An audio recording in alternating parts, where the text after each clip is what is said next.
अस्सलाम वालेकुम। मेरा नाम डॉक्टर सायरा रियाज़ है। मैं कंसल्टेंट ऑब्स्टेट्रिशियन एंड गायनेकोलॉजिस्ट हूँ। आज हम बड़े इम्पॉर्टेंट टॉपिक के बारे में बात करेंगे जो बहुत तेज़ी से फैल रहा है, और वो है हमल के दौरान होने वाली शुगर, यानी कि गेस्टेशनल डायबिटीज़ इन प्रेगनेंसी। जैसे कि नाम से ज़ाहिर है कि ये वो शुगर है जिसका पता चलता है प्रेगनेंसी के दौरान। अ, अगर तो आप ऑलरेडी डायबिटिक हैं या आपको पहले 3 महीनों के दरमियान शुगर डायग्नोज हो जाती है, तो ये एक साइन है कि ये आपकी पुरानी शुगर चल रही है। लेकिन गेस्टेशनल डायबिटीज़ इन प्रेगनेंसी ऐसी शुगर को कहते हैं जो आपको 5वें या छठे महीने में जाकर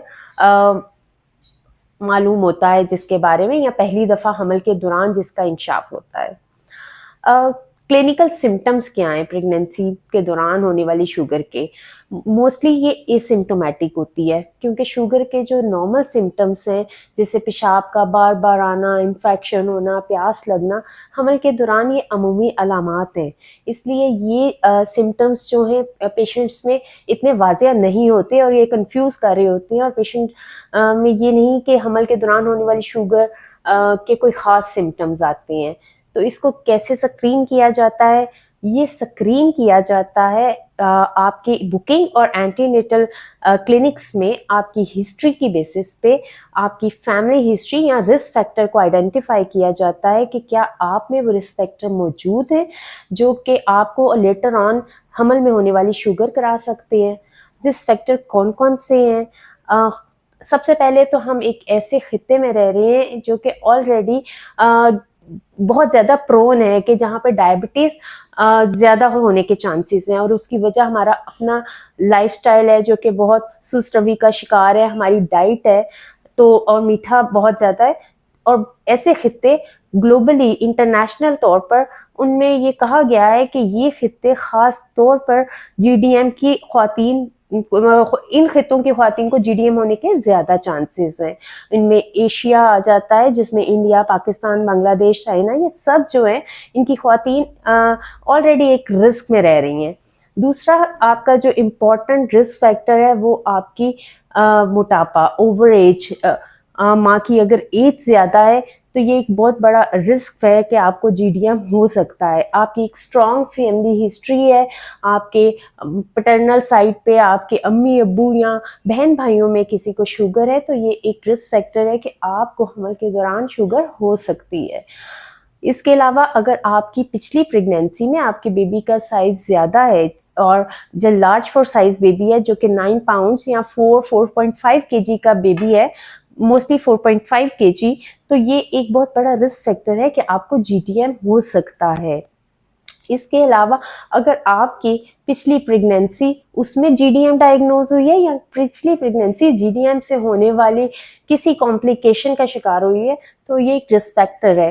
मोटापा, बीएमआई आपका अगर ज़्यादा है तो ये सबसे बड़ा रिस्क फैक्टर है।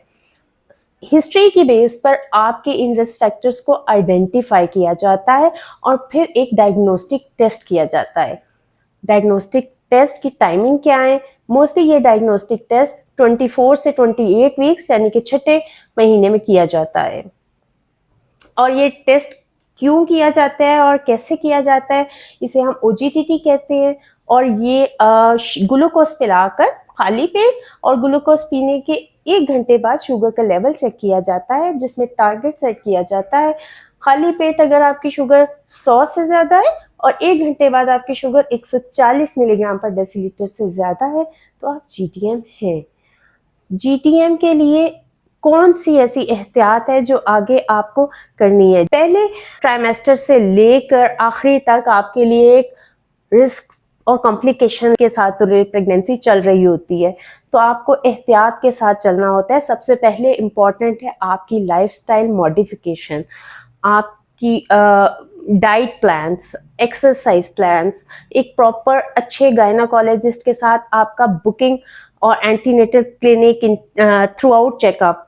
अच्छा, बहुत से पेशेंट्स ये कहते हैं कि क्या उनको डायग्नोज हो जाता है कि वो जीडीएम है, लेकिन वो फिर भी डर रहे होते हैं कि क्या ये जो शुगर की अद्वियात हैं वो हमारे बच्चे के लिए ख़तरनाक तो नहीं, कहीं बच्चे की शुगर तो नहीं कम हो जाएगी। तो मैं ये क्लियर करना चाहती हूँ कि ऐसा नहीं है। बच्चे के लिए माँ के शुगर लेवल का बढ़ जाना ज़्यादा ख़तरनाक है, क्योंकि जीडीएम के पेशेंट का अगर ब्लड शुगर लेवल जो है वो रेज़ हो जाए तो खुदा न ख्वास्ता वो शदीद कॉम्प्लिकेशन का शिकार हो सकता है, आपकी बच्चे की ग्रोथ को मुतासर कर सकता है। साइलेंट सडन आईयूडीज यानी कि बच्चा खुदा न खास्ता शुगर माँ की ज़्यादा होने की वजह से पेट में फोत हो सकता है और बहुत सी ऐसी कॉम्प्लिकेशन हो सकती हैं। तो इसलिए माँ का शुगर लेवल कंट्रोल रहना बहुत ज़रूरी है। वो कौन सी मैटरनल कॉम्प्लिकेशंस हैं कि माँ को किन किन पेचीदगियों का सामना करना पड़ता है। तो सबसे पहले तो अगर आपके अनकंट्रोल शुगर लेवल है हमल के दौरान और आपने इन पे कंट्रोल नहीं किया और डिलीवरी के बाद इनको कंट्रोल नहीं किया, तो आप में बहुत ज़्यादा चांसेस हैं कि अगली प्रेगनेंसी में आपको फिर जीडीएम हो जाए या लेटर ऑन इन लाइफ में आप डायबिटीज़ का शिकार हो जाए।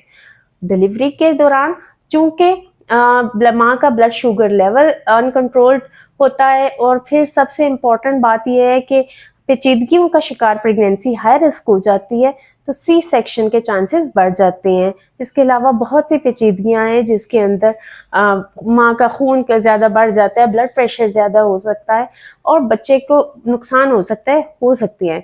तो सबसे इम्पॉर्टेंट चीज़ है कि एक अच्छी एंटीनेटल केयर के साथ अपने ब्लड शुगर लेवल को मेंटेन करें और अपनी मेडिसिन को प्रॉपर यूज़ करें।